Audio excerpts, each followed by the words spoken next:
बिस्मिल्लाहिर्रहमानिर्रहीम। अस्सलाम वालेकुम नाज़रीन। हमारी वीडियो का टॉपिक है, सबसे पहले हम डेट के साथ बात करते हैं 29 दिसंबर 2023।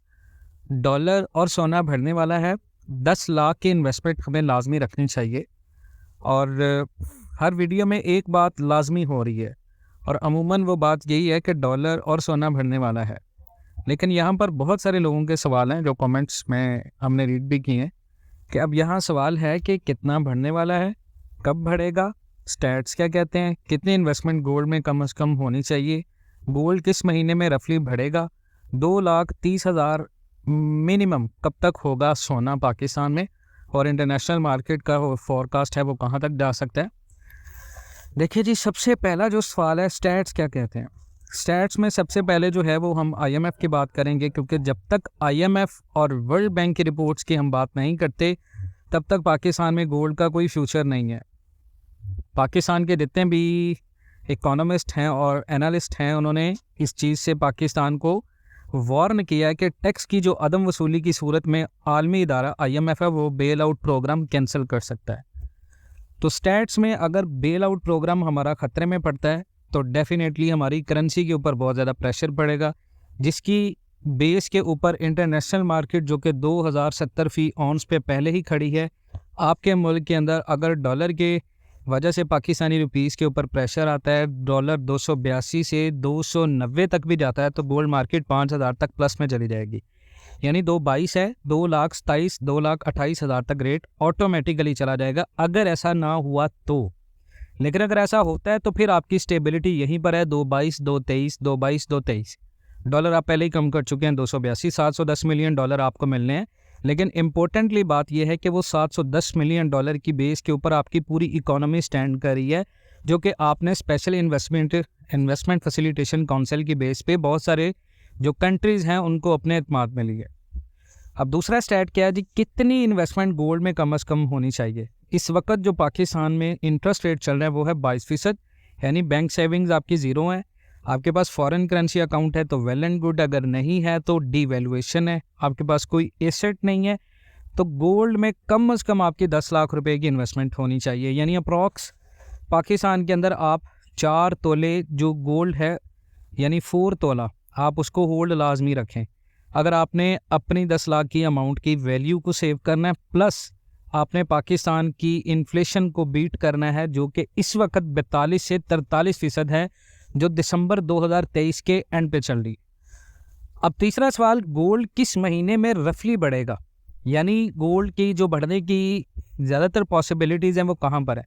29 दिसंबर 2023 को मैं ये बात कर रहा हूँ कि गोल्ड किस महीने में रफली बढ़ेगा। तो जनाब, गोल्ड आपका बढ़ेगा फरवरी के महीने में, इलेक्शन के दिनों के बाद, इलेक्शन से पहले या इलेक्शन के बाद। ये मैं आपको एक आइडिया दे रहा हूँ, यानी इलेक्शन से पहले या इलेक्शन के बाद इसके बढ़ने का टाइम स्टार्ट होगा। और 2/30 जब 2/30 को ये क्रॉस करेगा तो फिर जो अगला स्पॉट है पाकिस्तान का, इंटरनेशनल मार्केट का नहीं, पाकिस्तान का, वो आपका है 2.45 और 2.55। यानी 2/30 को जब ये क्रॉस कर लेगा तो फिर 2/30 और 55 के दरमियान में ये रहेगा, और ये 2/30 से 55 के दरमियान में बहुत कम रहेगा। उसके बाद 2,30,000 तक कब तक होगा गोल्ड। 2,30,000 तक आपका जो रेट है वो डिपेंड कर रहा है आपके IMF मुआहदे के ऊपर। अगर आपका IMF का मुआहदा बोर्ड ऑफ डायरेक्टर में, एग्जेक्टिव बोर्ड में पाकिस्तान का नाम जनवरी में आ चुका होगा, पाकिस्तान का मुआहदा हो चुका होगा, तो फिर जो 2,30,000 का रेट है ये आपको फरवरी के एंड में या मार्च के स्टार्ट में मिलेगा। ठीक है, यानी इलेक्शन से पहले या इलेक्शन के बाद।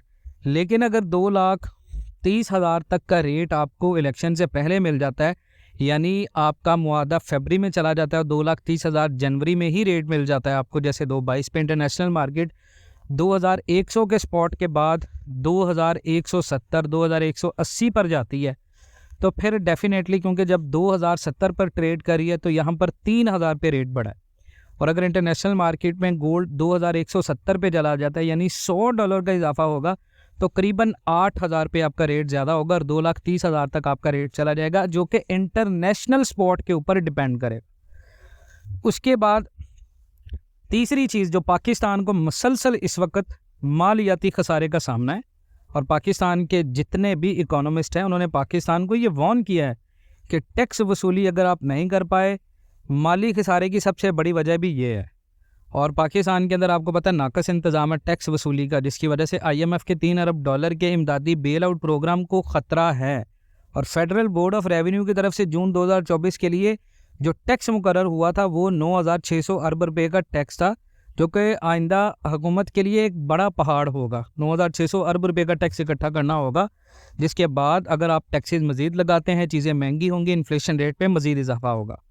एनालिस्ट के मुताबिक IMF सपोर्ट से पाकिस्तान अपने मालियाती बहरान वक्ती तौर पर टल गया, लेकिन जो स्टैट्स हैं उन्होंने ख़तरे की घंटी बजाई है। 25 करोड़ की आबादी में सिर्फ 2% ही इनकम टैक्स में रजिस्टर्ड है। 25 करोड़ में से सिर्फ 2% लोग आपके टैक्स दे रहे हैं। ज़री शोबे का GDP में 24% हिस्सा है, जबकि इनकम टैक्स में सिर्फ 1% रजिस्टर्ड है। होल सेलर, ज़री, ज़िम्मेदार, retailers, real estate tax net से बाहर हैं। टैक्स चोरों को कभी भी पाकिस्तान में निशाने इबरत नहीं बनाएगा, जबकि पाकिस्तान में एनालिस्ट रिपोर्ट में भी ये कहा गया है कि सियासतदान टैक्स रिफॉर्म्स में संजीदा नहीं है, क्योंकि सबसे पहले हाथ होने के ऊपर आने हैं। ये चीज़ों की बेस के ऊपर मैं आपको क्लेम करके कह रहा हूँ कि 10 लाख रुपए की इन्वेस्टमेंट गोल्ड में लाजमी रखें, आपको बहुत ज़्यादा फ़ायदा होने वाला है। मज़ीद इस तरह की अपडेट्स के लिए जुड़े रहें पाकिस्तान एंड वर्ल्ड TV के साथ। इंशाल्लाह मिलते हैं नेक्स्ट वीडियोज़ में, तब तक के लिए अल्लाह हाफ़िज़।